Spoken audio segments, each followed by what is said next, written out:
రాజు యువరాణిని పిలిచి మెడ మీద కత్తిని పెట్టి నిలవబడ్డాడంట.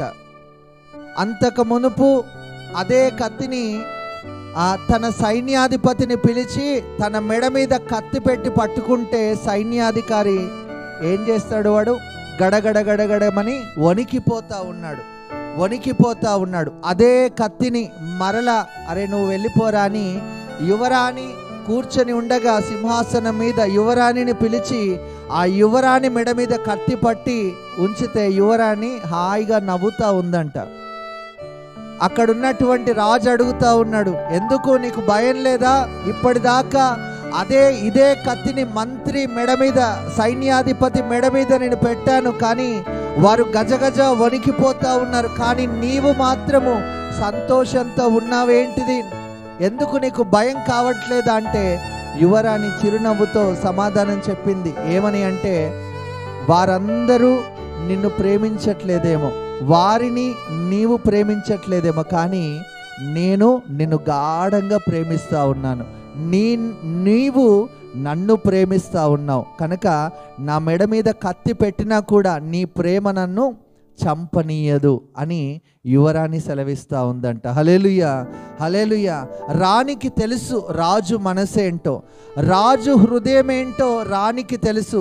వధువు సంఘంగా మనము ఏ విధంగా పిలువబడతా ఉన్నామంటే మనము రాణులం. ఆ రాణి స్థానంలోనే మన మీదకి కూడా రాజు కత్తిని పెడతా ఉంటాడు. దేని కొరకంటే మన ప్రేమను తెలుసుకోవడానికి.